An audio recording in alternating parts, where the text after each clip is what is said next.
Kita akan lanjutkan perkuliahan kita di hukum acara Mahkamah Konstitusi.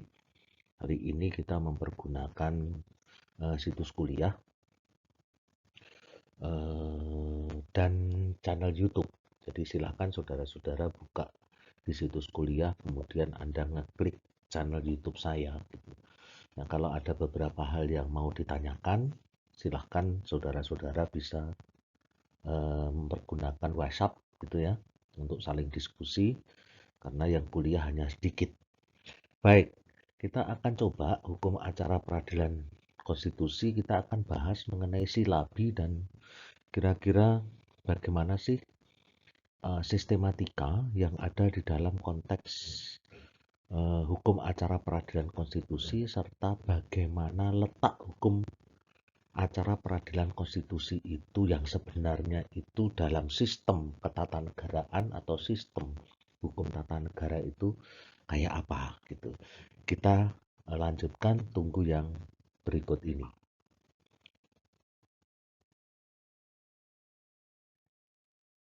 Jadi saudara-saudara, kalau kita bicara tentang hukum acara Mahkamah Konstitusi, maka di sini tentu akan terkait dengan hukum tata negara dan hubungannya dengan hukum acara peradilan konstitusi. Nah, kalau kita melihat di dalam sistematika hukum, maka sering kita mengenal adanya hukum material dan hukum formil, kan begitu saudara-saudara. Nah, di dalam konteks hukum material dan hukum formil ini, maka ketika kita bicara tentang cabang ilmu hukum atau cabang hukum yang namanya hukum tata negara atau bagian hukum yang membahas khusus mengenai organisasi kekuasaan yang disebut negara, yakni hukum tata negara, maka di situ juga tentunya harus ada hukum material dan hukum formilnya. Nah, secara garis besar, kadang ketika saudara-saudara mengambil mata kuliah hukum tata negara dulu itu, ketika dikaitkan dengan hukum administrasi negara, maka di situ ada hubungan antara hukum tata negara dengan hukum administrasi negara. Paling tidak ada dua aspek, dua hubungan yang sifatnya ditinjau dari aspek sifat dan substansi. Ditinjau dari aspek sifat, HTN dan HAN itu mempelajari kajian hukum yang sifatnya berbeda. Kalau HTN itu sering dikatakan mempelajari negara dalam keadaan diam. Kenapa diam? Karena dia hanya mempelajari tentang organisasi kekuasaan atau disebut anatomi negara, ditinjau dari aspek hukum. Sementara kalau hukum administrasi negara sering disebut sebagai mempelajari negara dalam arti bergerak. Artinya negara sudah melaksanakan fungsinya. Sehingga hukum administrasi negara itu adalah mempelajari teknik-teknik hukum gimana negara menjalankan fungsinya. Nah, ini hubungannya. Dengan demikian, maka kalau kita hubungkan dengan kaitan substansi, maka hukum tata negara itu tidak lain adalah hukum material. Sementara hukum administrasi negara itu masuk dalam kategori hukum formil. Jadi hukum yang melaksanakan hukum material. Namun demikian saudara-saudara, jika kita melihat di dalam konstruksi lanjutan, maka di hukum administrasi negara itu sendiri juga ada hukum formil yang disebut peradilan tata usaha negara. Nah, dengan demikian di dalam konstruksi yang besar, maka sering disebut hukum tata negara itu ada dua perspektif, luas dan sempit. Luas itu HTN plus HAN. Sempit HTN saja atau HAN saja. Nah, ini polanya seperti itu. Nah, sekarang kita akan melihat bagaimana soal hukum tata negara dan hukum acara peradilan konstitusi gitu ya. Nah, kalau kita melihat kaitannya, maka kalau kita bicara tentang hukum acara peradilan konstitusi, maka jelas ini pasti hukum formil. Betul, hukum formilnya hukum tata negara. Dengan demikian polanya, saudara-saudara, itu seperti ini. Jadi hukum material, HTN itu tidak lain adalah hukum material yang mempelajari tentang HTN, ada hukum material ya, HTN dan hukum konstitusi. Maka HTN itu asal mula bahasanya itu adalah constitutional law. Nah, yang dipelajari apa? Yang dikaji itu apa? Yang pertama itu sistem hukumnya. Sistem hukumnya bagaimana? Dengan sistem hukum yang dipergunakan untuk membangun sistem ketatanegaraan yang dibahas melalui hukum tata negara itu.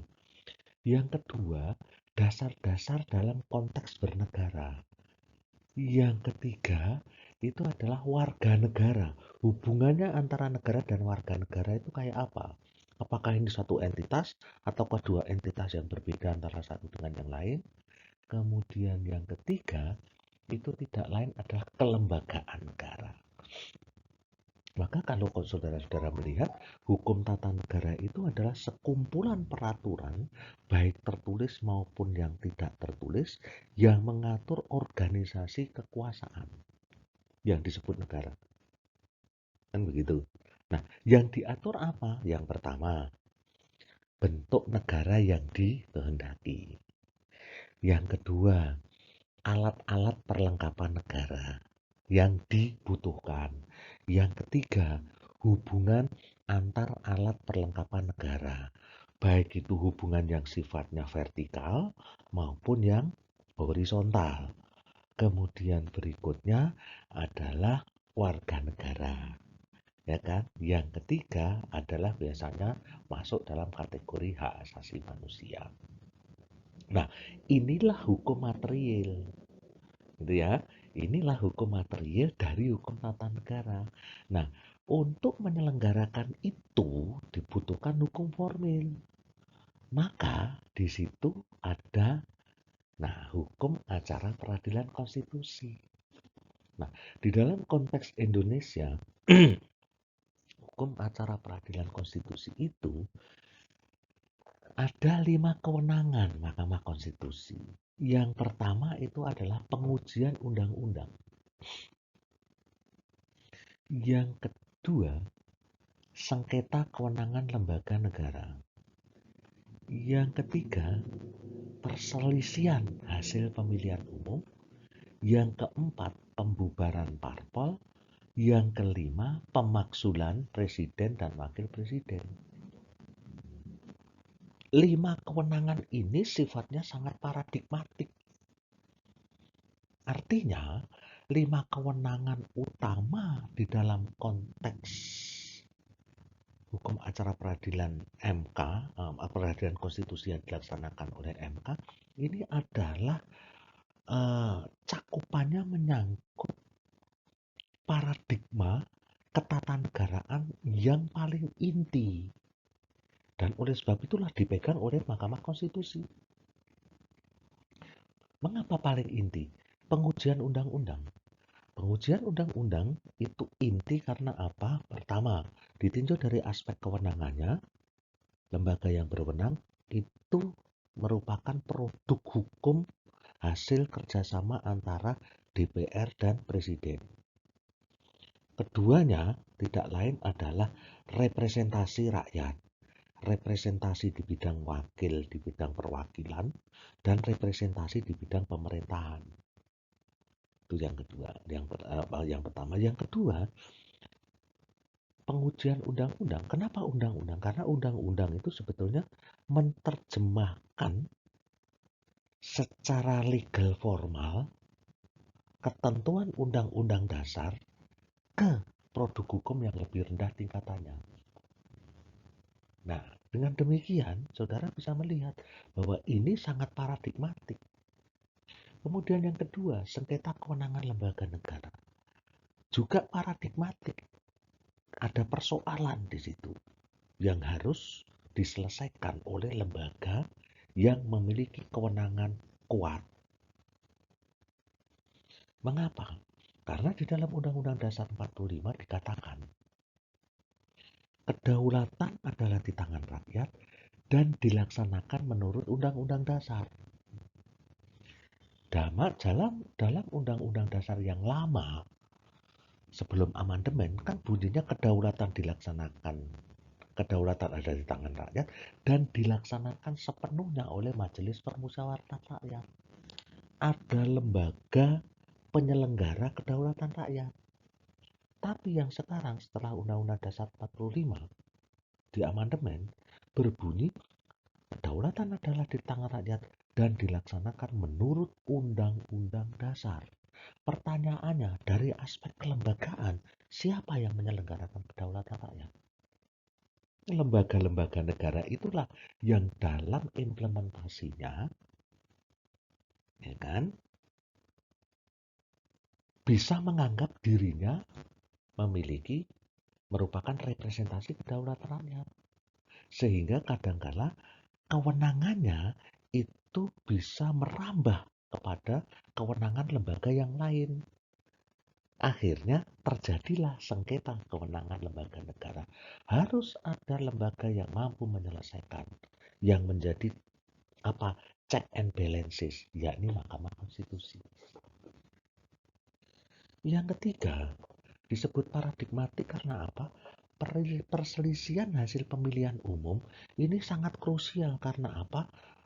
Pemilihan umum itu tidak lain adalah awal terselenggaranya berjalannya mekanisme ketatanegaraan tahunan, 5 tahunan. Selama 5 tahun, mekanisme ketatanegaraan itu ditentukan awalnya itu dari tingkat legitimasi hasil pemilihan umum. Ketika hasil pemilihan umum itu tidak legitimate, maka sistem atau mekanisme penyelenggaraan ketatanegaraan pun menjadi terganggu. Maka harus ada lembaga yang mampu menyelesaikan legitimasi dari hasil pemilihan umum. Gitu ya. Ini paradigmatiknya. Yang keempat, pembubaran partai politik. Itu juga sangat paradigmatik karena apa? Karena walaupun partai politik itu diatur dalam Undang-Undang Dasar 45 itu hanya sedikit.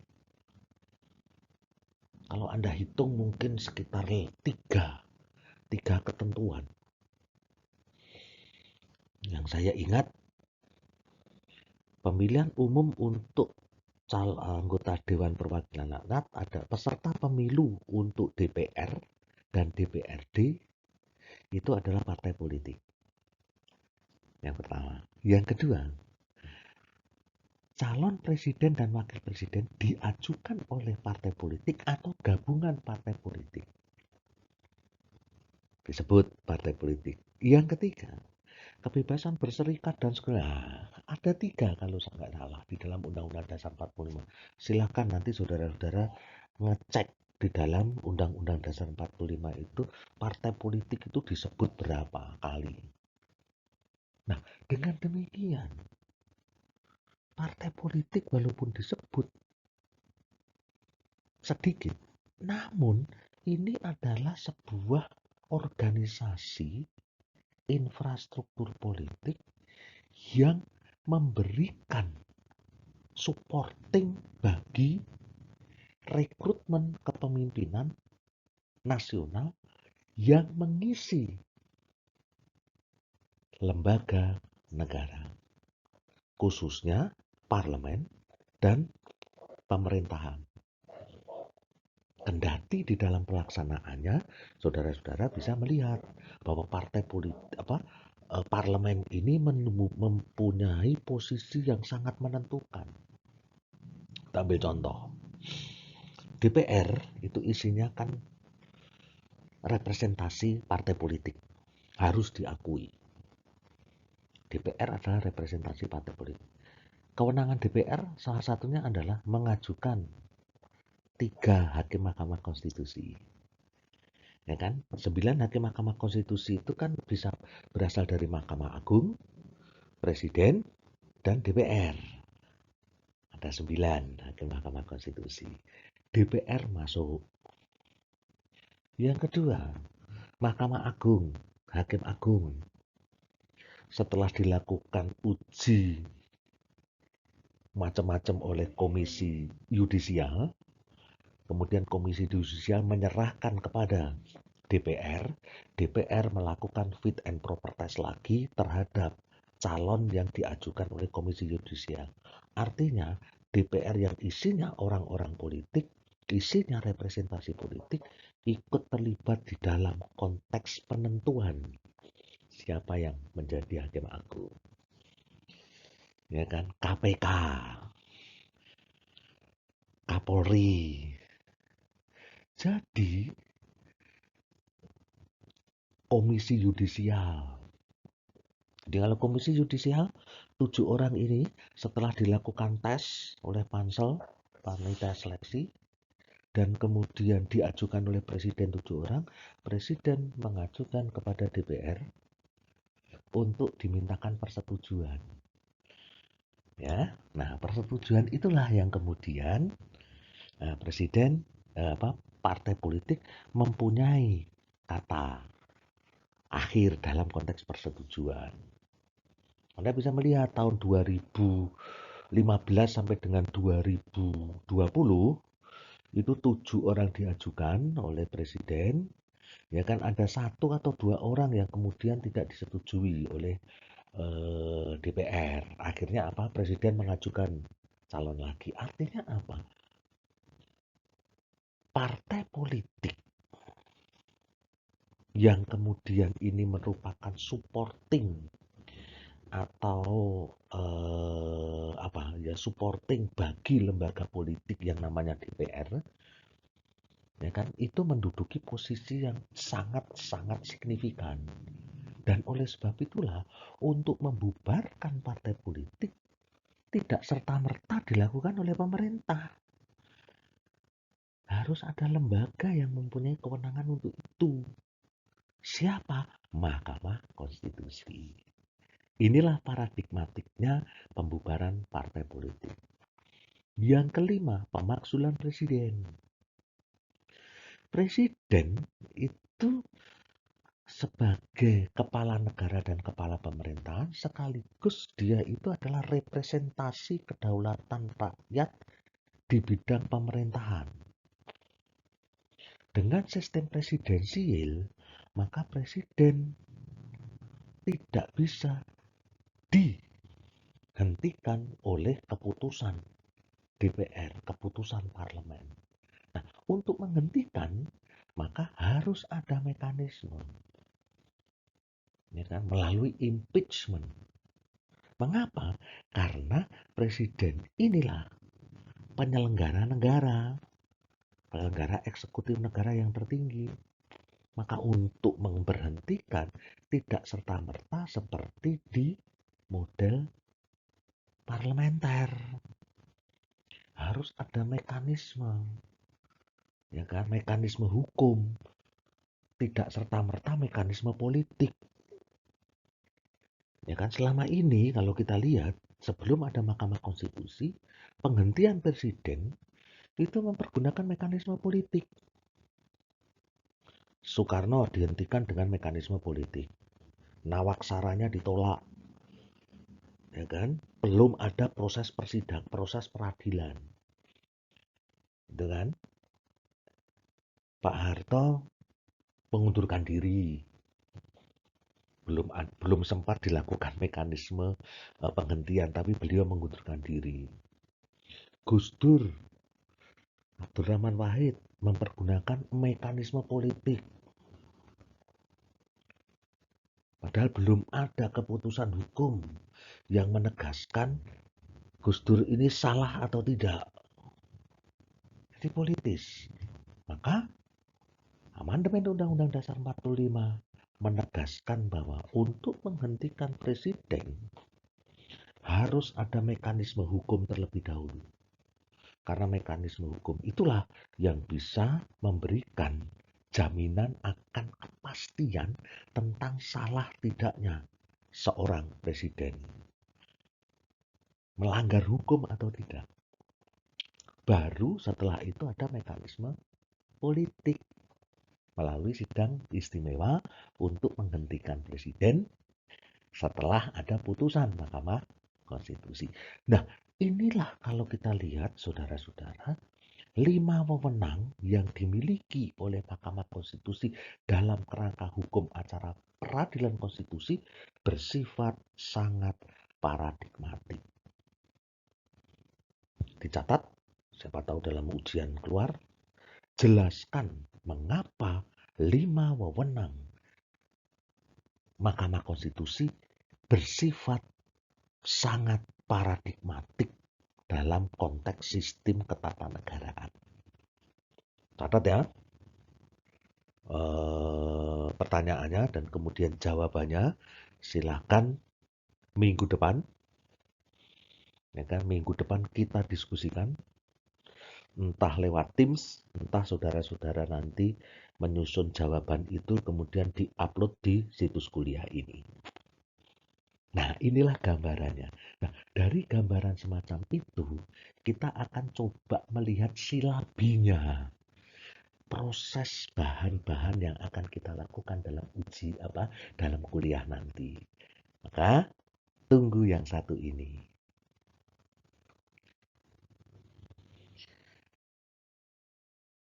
Ya, ini saudara-saudara. Nah, silabinya.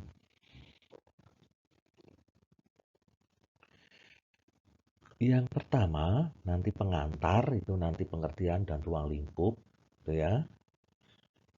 Ya, ada metode gitu ya, tadi sudah saya sampaikan. Mudah-mudahan ini tadi rekamannya tidak terputus.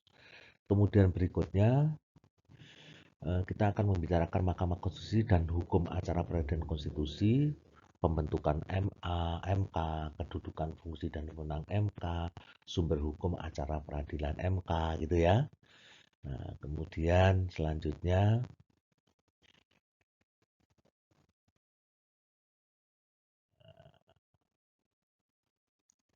silabusnya ya, prinsip-prinsip hukum acara peradilan konstitusi. Itu akan kita coba lihat nanti yang pertama asas-asas hukum acara peradilan konstitusi itu apa. Kemudian susunan hakim konstitusi itu bagaimana? Tadi sudah saya sebutkan ya, ada 9.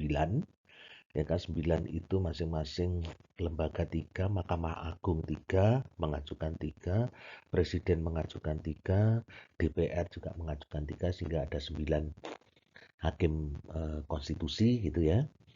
Kemudian jenis dan sifat persidangan, ya ada pleno, ada panel, nanti kita lihat ya kan, kapan itu pleno, kapan itu panel. Kemudian persidangan jarak jauh, nah ini sering, dan bahkan sekarang ini di masa pandemi dan physical distancing, social distancing gitu ya, protokol kesehatan yang sangat ketat gitu ya, itu harus persidangan jarak jauh, dan ini bisa dilakukan persidangan jarak jauh kan, bisa live streaming gitu ya, kita bisa melihat di sana gitu. Kemudian permohonan, bagaimana cara menyusun permohonan, ini yang terpenting nanti menjadi tugas saudara untuk menyusun sebuah permohonan. Kemudian pendaftarannya bagaimana, dan penjadwalan sidang nanti akan kita bahas secara bersama-sama teorinya. Kemudian permohonan online, itu ada juga cara permohonan online. Dan kemudian penggabungan perkara, jadi ada perkara yang pengujian RUU, pengujian undang-undang yang sama gitu ya, tetapi dengan beda pasal misalnya, nah itu bisa digabungkan gitu ya. Kemudian pembuktian dan alat bukti, putusan, dan tata cara dan tata tertib persidangan. Nah, itu yang nanti akan kita coba bahas di dalam prinsip-prinsipnya. Kemudian, saudara-saudara, kemudian yang harus kita lihat lagi, ya, hukum acara pengujian undang-undang. Yang paling banyak ini, yang paling banyak dilakukan di Mahkamah Konstitusi itu ini, gitu ya. Hampir kerja hariannya itu adalah pengujian undang-undang. Banyak sekali pengujian undang-undang itu muncul, bahkan kadangkala saya mikir pengujian undang-undang itu ternyata kadangkala dipergunakan oleh praktek mahasiswa. Ada beberapa mahasiswa yang praktek nguji undang-undang beneran gitu ya. Dan itu dibawa ke Mahkamah Konstitusi ya. Mudah-mudahan serius lah gitu ya. Jangan sampai seperti itu gitu ya. Ada beberapa itu yang saya lihat pengen melakukan pengujian gitu ya. Karena setiap orang boleh ya, nanti siapa pihak pemohon itu akan kita bahas. Nah, pemohon itu siapa aja gitu, lembaga negara, orang per orang, kemudian masyarakat, masyarakat hukum adat dan segala macam kita nanti akan coba lihat.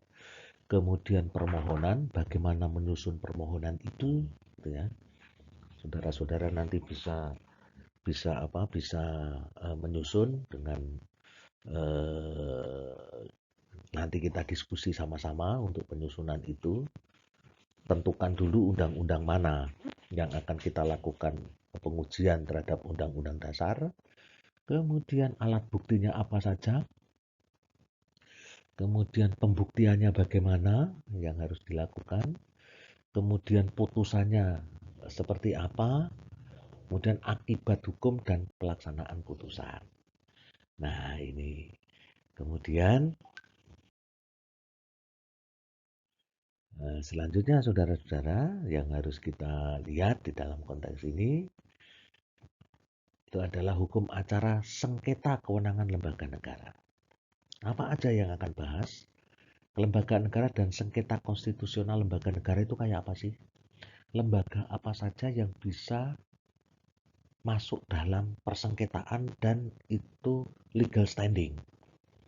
Ada beberapa lembaga yang tidak masuk, nanti akan kita bahas. Seperti Mahkamah Agung itu tidak dimasukkan di dalam salah satu substansi sengketa kelembagaan negara ini gitu ya.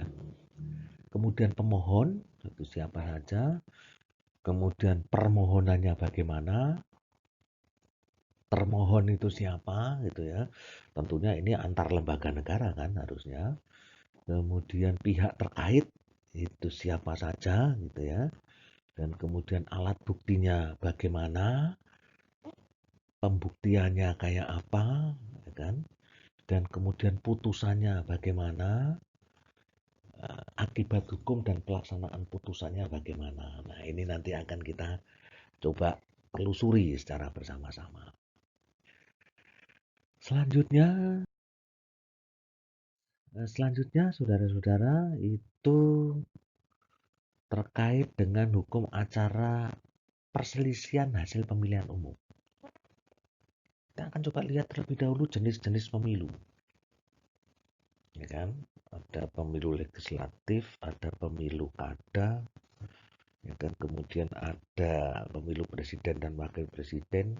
Yang sering rame itu adalah pemilu presiden dan wakil presiden dan pemilu kada. Sering rame itu penghitungan gitu ya. Soal penghitungan suara gitu ya.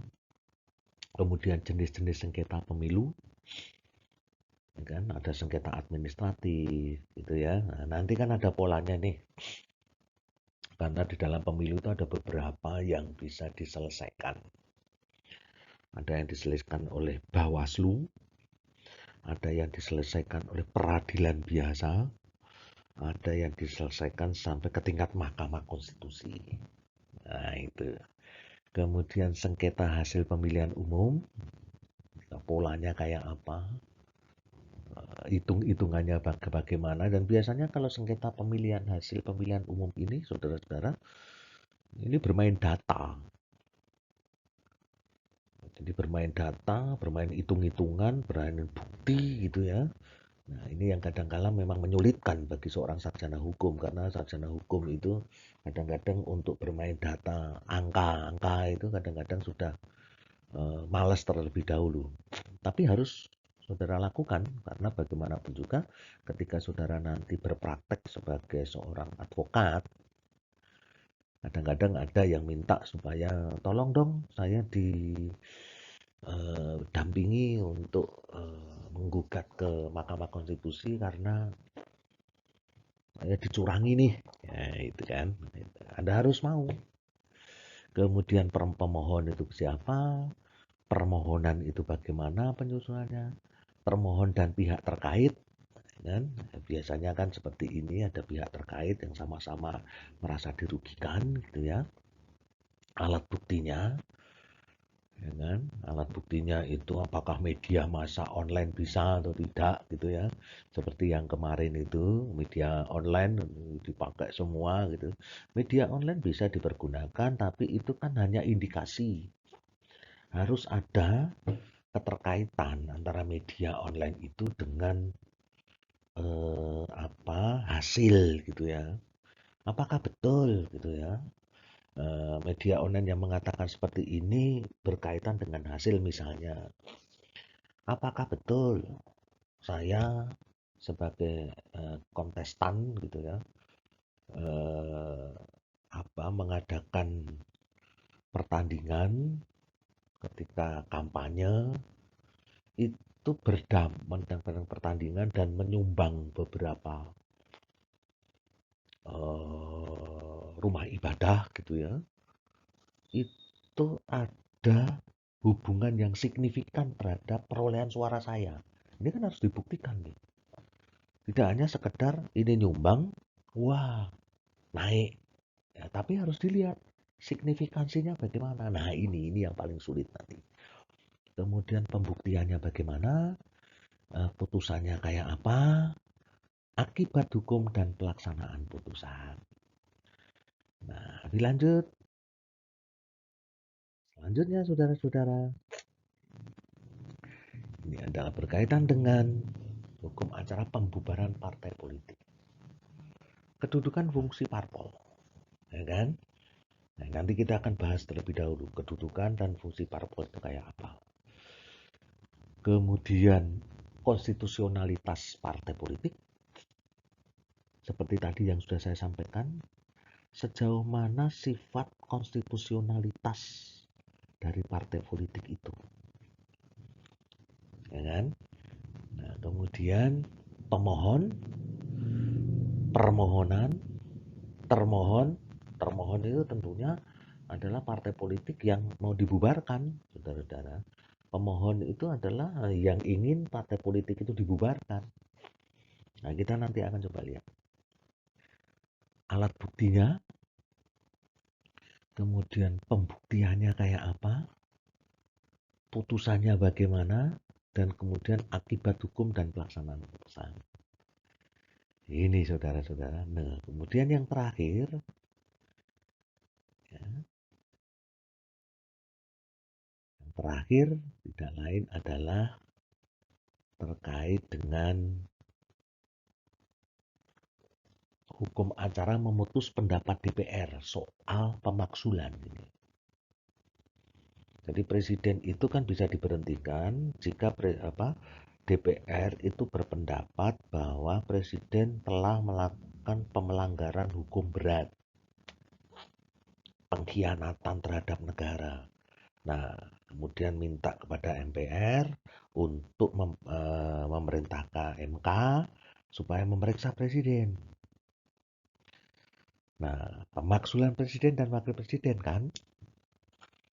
Kemudian pemohonnya siapa? Pendakwanya siapa? Nah, kalau hal ini jelas masih DPR.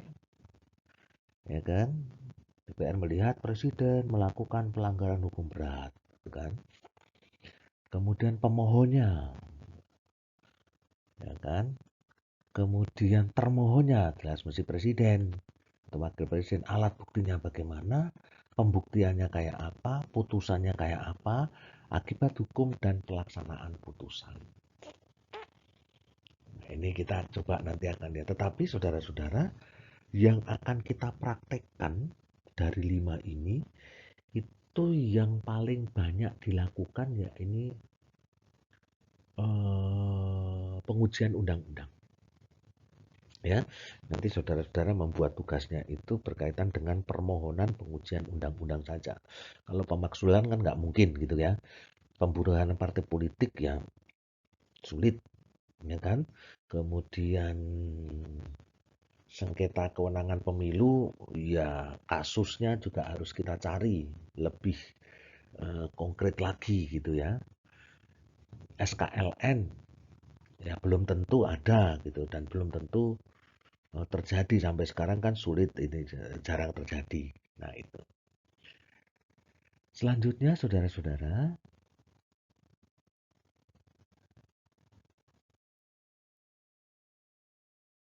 nah ini adalah terkait dengan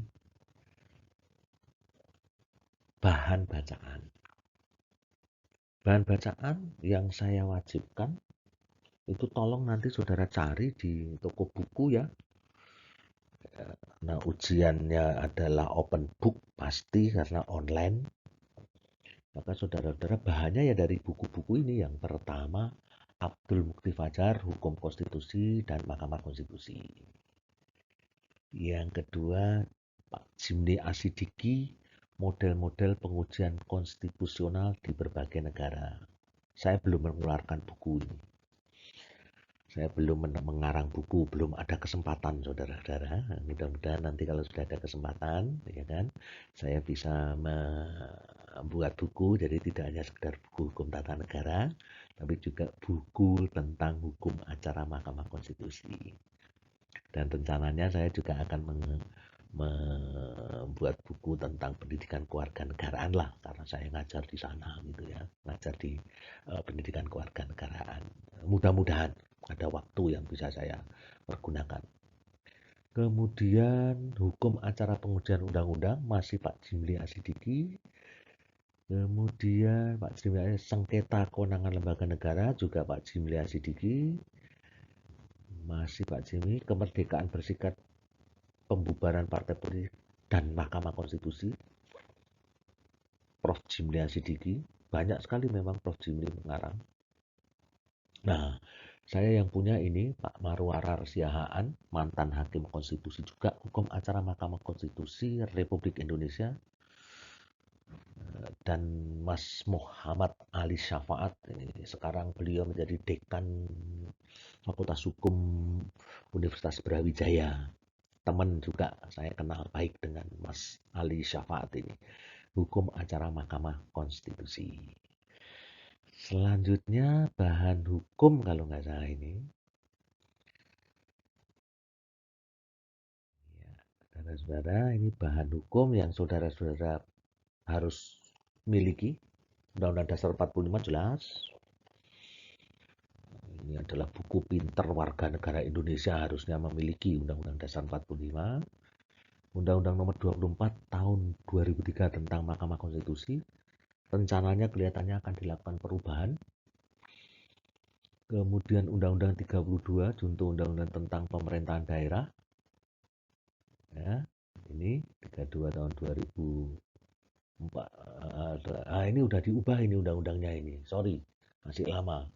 Undang-Undang nomor 23 tahun 2014. Ya, 23. Maaf ini belum saya perbaiki bahan kuliah ini gitu ya. 23. Undang-Undang 12 tahun 2000 tentang pembentukan peraturan perundang-undangan ini juga sudah mengalami perubahan. Undang-Undang nomor 15 tahun 2009 ya sudah mengalami perubahan. Tapi intinya nanti silahkan Anda browsing-browsing aja, googling di internet gitu ya. Undang-undang yang terbaru semua gitu ya. Ini masih undang-undang lama. Undang-Undang nomor 2 tahun 2008 tentang partai politik. Ini kalau nggak salah juga sudah berubah ini kalau nggak salah undang-undangnya.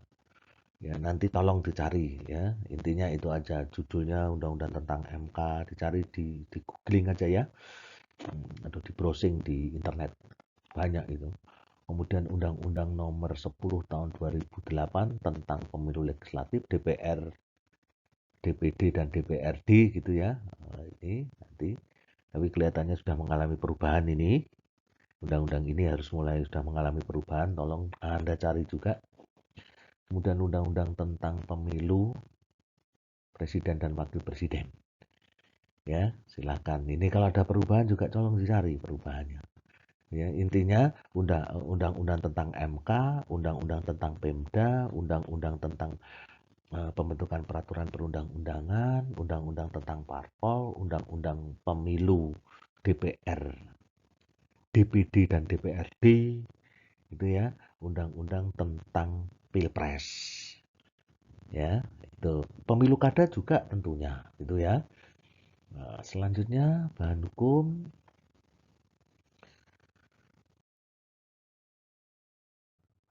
yang berikutnya adalah banyak ini bahan hukumnya. Peraturan Mahkamah Konstitusi nomor 6 2005 tentang pedoman beracara dalam perkara pengujian undang-undang. Nah, silakan nanti browsing aja di internet. Kemudian PMK nomor 8 tentang pedoman beracara sengketa kewenangan lembaga negara. Ya, ini. Kemudian PMK nomor 15 tentang pedoman beracara dalam perselisihan hasil pemilihan umum kepala daerah. Ya kan? Ini 15 tahun 2008. Silakan Anda cari nanti PMK nomor 16 2009 tentang pedoman beracara dalam perselisihan hasil pemilihan umum anggota Dewan Perwakilan Rakyat, Dewan Perwakilan Daerah, dan Dewan Perwakilan Rakyat Daerah. Masih ada nggak nih? Oh, sudah nggak ada. Nah, selanjutnya saudara-saudara, bahan hukum lagi ini PMK nomor 17 tentang pedoman beracara dan perselisihan hasil pemilihan umum dan wakil presiden.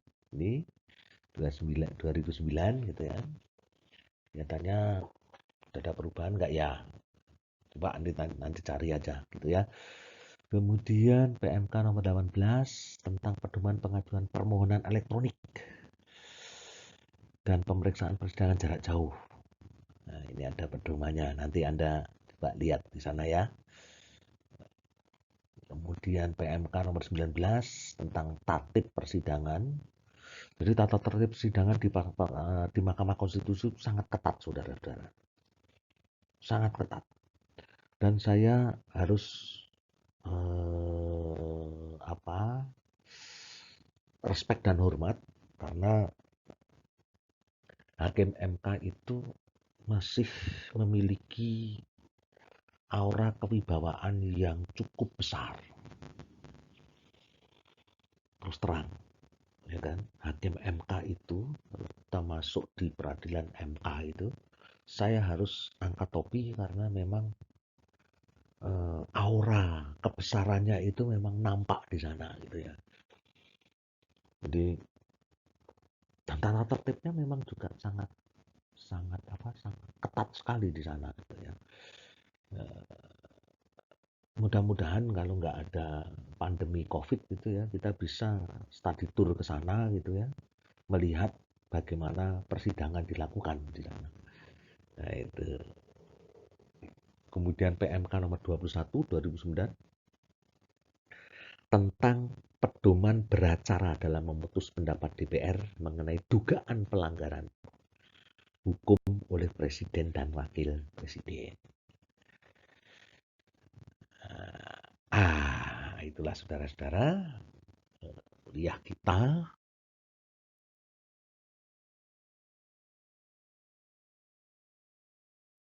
Cukup sampai di sini. Mudah-mudahan kita bisa bahan-bahan itu tolong dipersiapkan semua, saudara-saudara, ya kan? Dipersiapkan semua dan dicari semua.